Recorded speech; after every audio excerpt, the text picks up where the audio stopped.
All right, good morning, everybody. Meteorologist Captain Phelps here. We're going to give everybody some time to join, whether it's on our Facebook feed or our YouTube feed as well, or anybody that's joining us here on the TV6 News app.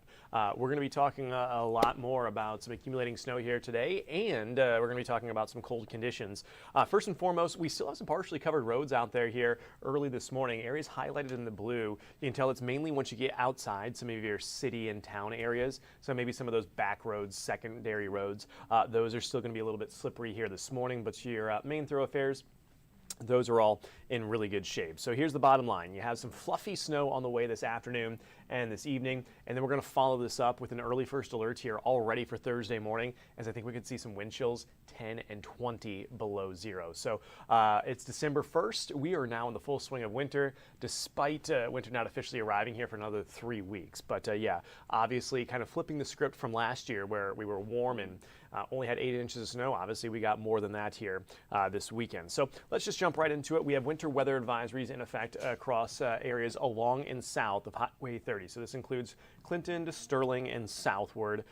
So from Muscatine to Kewanee, Galesburg, and Burlington. This is where we have that winter weather advisory in effect. And I do think it's going to be areas along Highway 34 that see the most snow. In terms of your winter weather impact, we are all in that lighter shade of blue there, or a lighter shade of yellow. Just to kind of put that all in comparison, we will be dealing with far less impacts here than what we're dealing with here right now, or what we did over the weekend where we were in that major and extreme category. So right now we can expect just some minor traffic difficulties as we get into the evening hours. So look for some of the scattered snow showers to enter the very western viewing area, maybe as early as 9 o'clock, but I think for a lot of us it's going to be noon for the widespread snow. It will kind of pick up in intensity here, especially this afternoon. We're talking 2 and 3 o'clock. But the good news with this is a quick hitting system. It is out of our hair as we get closer to about 8 and 9 o'clock. So by 6 o'clock, snow kind of tapers off here in our western counties, really the Iowa side of the river. And then by 9, the snow is totally done. So look for slick roads during the evening commute. It's going to be light and fluffy. Now, winds are going to be from the west and northwest at about 5 to 10. So while this is fluffy and easy to move around, that's not enough wind to give us a bunch of blowing and drifting snow that we've seen in the past. And then everything kind of just dries out, gives the crew enough time to get out there and clean things up. Here's the latest updated snowfall forecast here for today. A fluffy inch or two across most of the area, but 2 to 3 inches now from the Quad Cities to Galesburg and Burlington, where you might even get closer to 3 and 4 inches. So while this is not by any stretch even close to what we were dealing with here over the weekend, something that certainly will tie up or create some slippery travel here later on this evening. Now, because it's fluffy, we were kind of talking about this, we are not going to see great snowballs, snowman making type of snow here today. It's fluffy.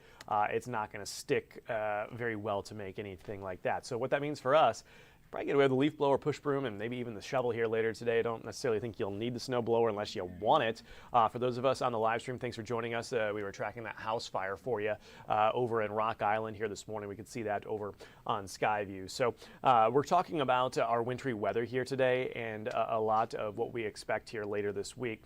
Worst travel times here today look to be between noon and about 9 o'clock this evening. So it's about a 9-hour window for slippery travel. Again, with it being light and fluffy, it should be easy for us to clean up.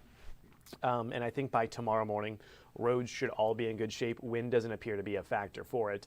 As we get into the next several days, though, our next clipper arrives. This is going to arrive on Wednesday morning. I'll pull this full for you. This is 8:30 on Wednesday morning. We're in the mid to low 30s. This is as warm as we're going to be at any point this week. And then as the clipper pushes through, it will kick off some snow showers, but a lot of these setting up just south of the area, so I don't expect much more than a dusting out of this. And then you start to see temperatures drop by noon. We're back to the 20s and 30s, and of course, we are not going to stop there. Any additional snow looks to be light. It would be, again, a dusting to a half inch. But the bigger story, it's the wind chills. And this is just a live look at what we expect here on Thursday morning at 6 a.m., feeling like 10 and 20 below zero across the area. So probably not a big surprise that we have the early first alerts out for that. I do want to draw your attention, though. Here's what our wintry weather time lapse looked like this weekend. The crews did a fantastic job of hitting the main roads, but we kind of had this lull in the morning, and this is one of the things that we were highlighting here last week. was that it might look like it's safe to travel or if conditions are going to improve. And then look what happens here as we pull the time lapse full. You get into the midday hours and boy, those flakes got really large. They got really wet as well. And so, man, the travel just became pretty problematic for us there on our Saturday. And of course, it's really tough to clean up after, what was it, nearly a foot of snow across the entire region. So certainly some difficult travel. There's probably some folks that are still trying to get home, or maybe some of you have some family trying to get out. There's no delays right now out of the Moline Airport, but as the day continues, especially this afternoon, look for an uptick in delays, especially if you're connecting through the Chicago O'Hare Airport, because that's where our snow is going to be moving towards here later today. So your first alert day is for this afternoon. We'll just call it, say, from noon until midnight, and then another one there on Thursday as you get closer to the morning hours. So again, another 1 to 3 and 4 inches across our area is what I expect for total snowfall here today. And then as you get into the day on Thursday, the big take home, we could be dealing with some potential school delays as wind chills are going to be ranging from 10 to 20 below zero. So I'm going to hop over here to our feeds, take a couple of questions, and then we'll kind of go from there, and we'll kind of rerun through everything because, of course, if you were joining us on the live stream, you probably saw Dustin Nolan reporting on that fire that crews are battling over in Rock Island. Good morning. Could this cause visibility issues Tuesday with the wind gust? Riley, no, I'm not expecting wind to be any sort of issue with this fluffy snow. So that's kind of the best case scenario there.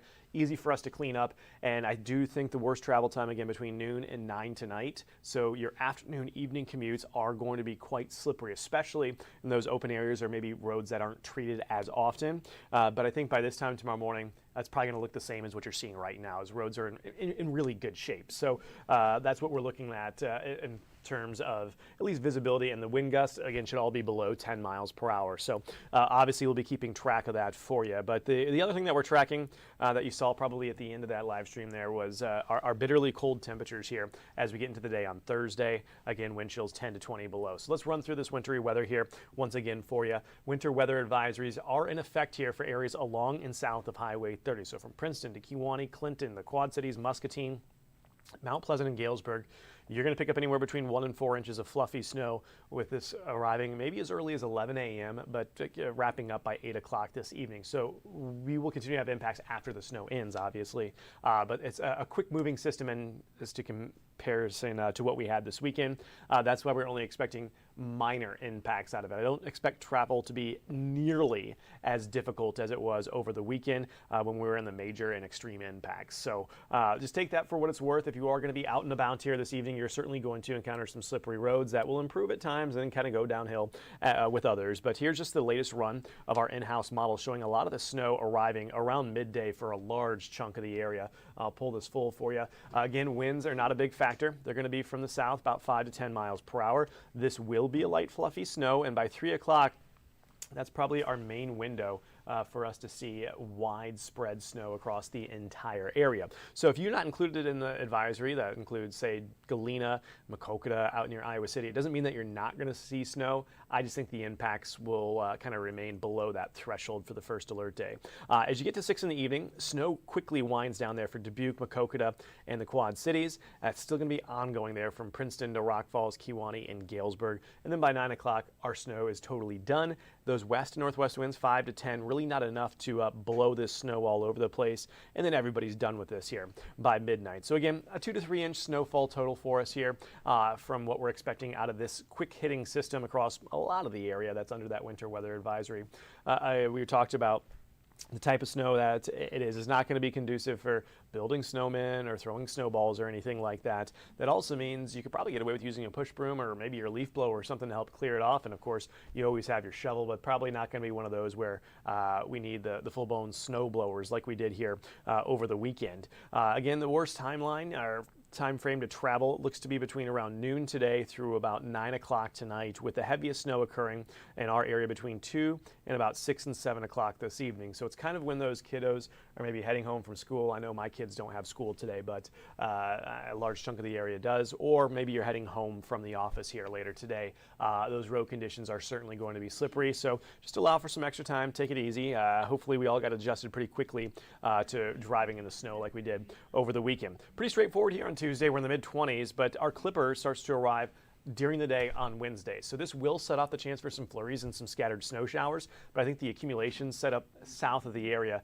Our bigger take home will be northwest winds picking up Dropping temperatures from the mid-30s here by midday to the teens and 20s in the afternoon.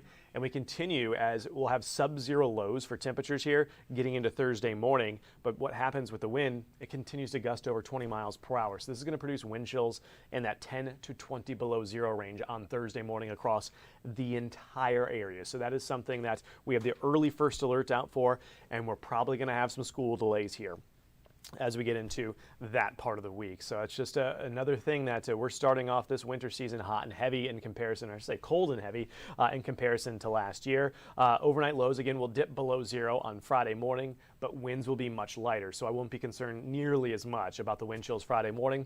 And then temperatures are moderating here heading into the weekend. Now I do want to point out we have another chance for some snow here this weekend. We're talking Saturday night, early Sunday morning. But models are kind of all over the place with that one right now, and it doesn't appear to be as potent as what we just went through. But bottom line, we are now into December. Winter officially arrives here in 3 weeks, but we are in it now, and I think we're in it for the long haul with some active weather that will continue to set up here over the upcoming weeks, meaning every system that rolls through will likely give us a chance to produce some snow. And because we have this on the ground right now, it's going to be really tough to warm things up. So until we can melt this snowpack, most of our systems that roll through the Midwest here moving forward the rest of this month likely in the form of snow. Now, to put it all in perspective as well, we average about 8 inches of snow in the month of December. So obviously we will be adding to that here later today as it's a new month. So we have the clean slate. We don't have any snow yet, but 1 to 4 inches on the way here this afternoon and this evening. So anybody else, just throw some questions or comments into the comment section. I'll get to those here as we're going to end this live stream, as we're not too active here this morning, and a lot of us probably heading back into work. So with that, we'll end the live stream, and again, I'll hop on those comments and answer those for you throughout the day. So thanks for joining.